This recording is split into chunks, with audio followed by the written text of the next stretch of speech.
Hello and welcome to F S classes. F S classes में आपका स्वागत है। आज इस वीडियो के अंदर मैं आपको सारी जितने भी डाउट्स हैं आपके, जो भी आपने कमेंट सेक्शन में उससे पूछे थे डीडीए के रिगार्डिंग, डीडीए की जो अभी रिक्रूटमेंट हुए हैं 5 नवंबर से 12 नवंबर के बीच सारे एग्ज़ाम हुए हैं, उनके अंदर सारे डाउट और आने वाले जो भी आपके रिजल्ट डेट या फिर आंसर की वगैरह की जो भी सारे क्वेश्चन है वो इस वीडियो के अंदर मैं कवर करूँगा। तो इस वीडियो के अंदर क्या कवर करूँगा मैं कि आपकी पूरी होल प्रोसेस की क्या प्रोसेस होती है। एसएससी जैसी नहीं है इसकी प्रोसेस, ना इसकी बैंक जैसी है। तो मैं आपको पूरा प्रोसेस डिस्कस करूँगा कि डीडीए कैसे प्रोसेस करता है और नॉर्मलाइजेशन होगा या नहीं ये बताऊँगा मैं, और आंसर की कब आएगी आती है या आंसर की नहीं ये भी बताऊँगा मैं, और रिजल्ट डेट क्या होगी, मतलब मंथ अकॉर्डिंग पूरा रिजल्ट डेट तो एग्जैक्ट नहीं पता, और बाकी expected cut off category wise और पोस्ट वाइज क्या होगी। तो इस वीडियो को पूरा एंड तक देखना, आपको पूरा समझ में आ जाएगा। तो चलिए पहले मैं आपको बता देता हूँ पूरा प्रोसेस, कि पहले पूरा प्रोसेस क्या होता है हमारा डीडीए के अंदर। डीडीए के अंदर क्या है, पहले आपने फॉर्म भरा, उसके बाद क्या है आपके एडमिट कार्ड आया। एडमिट कार्ड में भी इन्होंने क्या करा है कि 100 टाइम्स बच्चे बुलाए। अगर इनके मान लो कि 100 सीटें थी, मतलब 50 सीटें थी, तो 50 सीटों में इन पे एप्लीकेंट ने तो भर दिया 50,000, तो अब इसका 100 गुना कितना होगा 5,000। तो ये बस 5,000 बच्चों को ही इन्होंने शॉर्ट लिस्ट करा, जैसे कि इन्होंने करा है जूनियर सेक्रेटरीट जो है हमारा, उसके अंदर इन्होंने करा है ऐसा। आपको एक लिस्ट आई थी उसकी अराउंड 33 MB की, उसके अंदर थे अराउंड बहुत सारे बच्चे, उनको इन्होंने उनकी जो मेरिट थी 12th के बेस की, उसके हिसाब से इन्होंने शॉर्ट लिस्ट कर लिया। तो ये तो था। उसके बाद फिर आपको मेल आया होगा, जिनको मेल नहीं आया इसका मतलब वो शॉर्ट लिस्ट नहीं हुए हैं। और अपना वहाँ पे एप्लीकेशन आईडी भी आप लॉगिन करके देख सकते हो, वहाँ पे भी अगर आपका एडमिट कार्ड नहीं दिख रहा है तो आप शॉर्ट लिस्ट नहीं हुए। ये तो हो गई प्री की बात।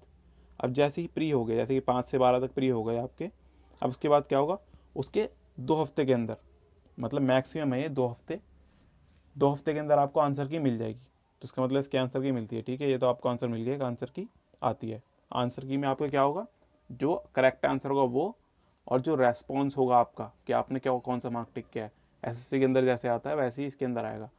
और क्या होगा, उसके अंदर आप ऑब्जेक्शन भी डाल सकते हो कि जो क्वेश्चन गलत होगा आपको लग रहा है, तो उसके आपके चार्जेस नहीं होते इसके अंदर, आपको बस ऑब्जेक्शन डालना होता है एसएससी की तरह ही, मगर एसएससी में पैसे लेता है इसमें।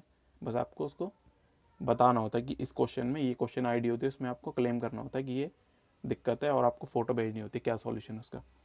अब उसके बाद क्या होता है आपका, इसकी आती है आपकी कट ऑफ। कट ऑफ निकल के आती है, एक डॉक्यूमेंट वो कर देता है, रिलीज़ कर देता है डीडीए। उसके अंदर आपकी कट ऑफ होती है कि इस पोस्ट की, इस कैटेगरी की इतनी कट ऑफ है।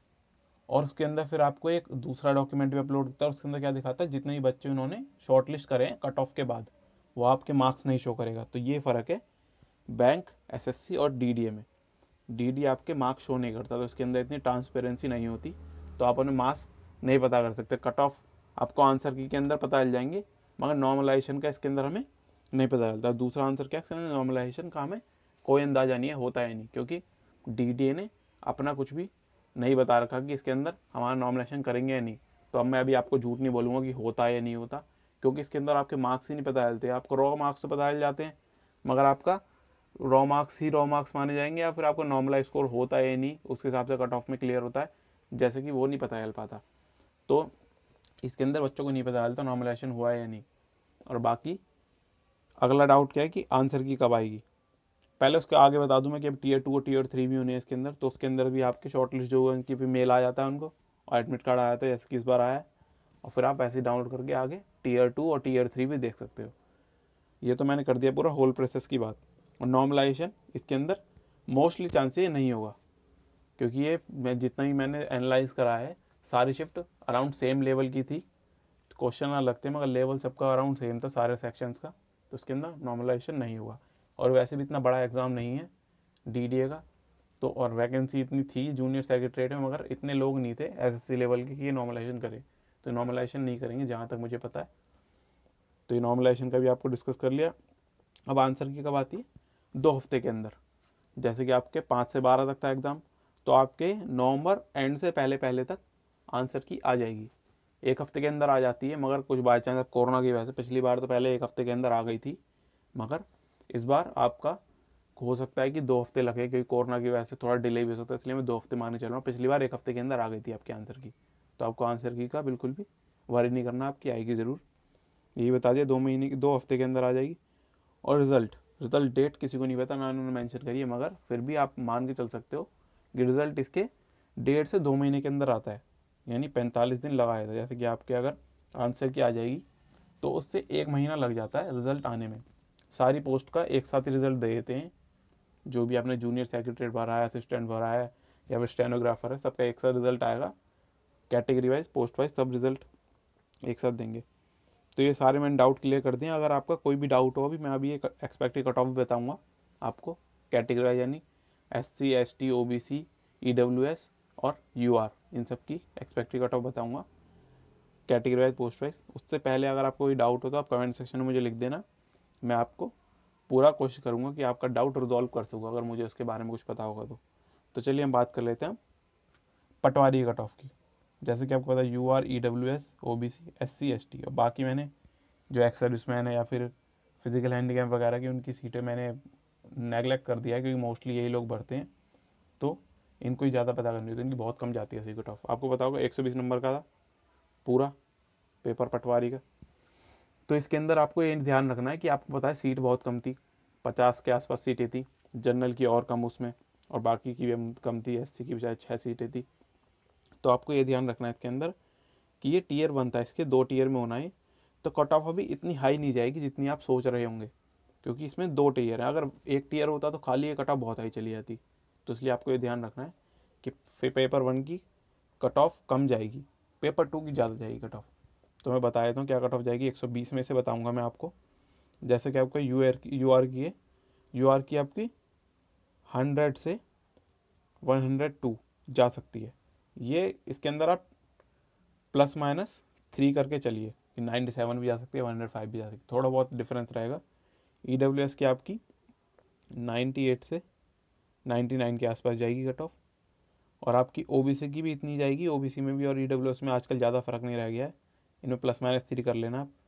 और SC की आपकी जाएगी 90 से 92 के आसपास, और आपकी ST की जाएगी अराउंड 85 से 87 के अराउंड। इसमें ±3 कर लेना आपको। तो इसमें आपकी अगर इतने बन रहे हैं आपके जो नंबर हैं, तो आप अगले टीयर की तैयारी कीजिए, और इसके आसपास ही बन रहे हैं ना, ±5 बन रहे हैं, जब भी आप तैयारी कीजिए, क्योंकि उसमें भी आपके चांसेस हैं। तो बाकी अब मैं बता दें जूनियर सेक्रेटरीट का। जूनियर सेक्रेटरीट का भी कितने का हुआ था आपका, 120 का, 120 मार्क्स का हुआ था। अब इसके अंदर भी आपका मैं बता देता हूँ कैसे कैसे कट ऑफ जाएगी, क्योंकि इसके अंदर तो 3 टियर है, मतलब पहला है, फिर दूसरा है, दूसरा तो क्वालिफाइंग नेचर है, तीसरा है आपका टाइपिंग टेस्ट इसके अंदर।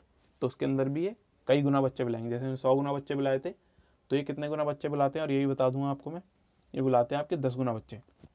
जैसे कि आपकी 500 सीटें हैं जूनियर सेक्रेटरीट के अंदर, तो ये 5000 बच्चे बुलाएंगे, और इन्होंने पेपर कितने को दिलवाया, 5 लाख बच्चों के अराउंड को, क्योंकि मतलब 100 गुना बुलाए इन्होंने, तो मतलब ये उसमें से आपको छाटेंगे आप। तो मतलब एक तरीके से ये है आपका कि ये 10 में से 100 में से 10 बच्चे सिलेक्ट करेंगे, मतलब 10 बच्चे सिलेक्ट होंगे। तो इसके अंदर आपकी कट ऑफ थोड़ी हाई जाएगी, मगर इतनी भी नहीं जाएगी, क्योंकि लेवल बहुत ईजी था पेपर का। तो आपकी डिसाइडिंग फैक्टर कौन थे, GK हिंदी, ये आपके डिसाइडिंग फैक्टर थे। अगर आपकी हिंदी वीक है तो आपका स्कोर थोड़ा कम रह सकता है, बाकी आपका GK और हिंदी डिसाइडिंग फैक्टर थे। बाकी इंग्लिश ईजी थी, और आपकी रीजनिंग ईजी थी, मैथ्स भी ईजी थी बहुत, एक दो क्वेश्चन ना हुए होंगे इससे तो, और कुछ क्वेश्चन गलत भी थे, मैथ या फिर रीजनिंग में एक आधी क्वेश्चन गलत भी था, तो उनके मार्क्स सबको मिलेंगे, उसकी आपको चिंता नहीं करनी है। जब आपके आंसर की आएगी तो आप उसको क्लेम कर सकते हो। तो इसके अंदर मैंने बता दिया, अब मैं आपको कट ऑफ बता देता हूँ इसकी।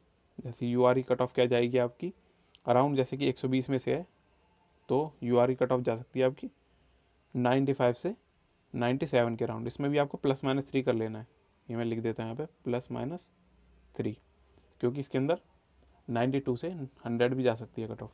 अब EWS की आपकी 92 से 94 के अराउंड, और OBC की 92 से 94 के अराउंड।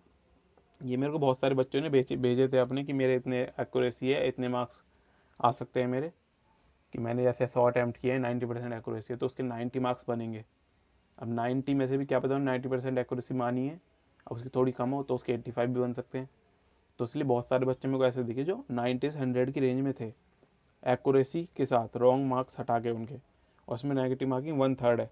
तो इसलिए आपको नेगेटिव मार्किंग ज़्यादा हुई तो आप और पे चढ़ते जाओगे।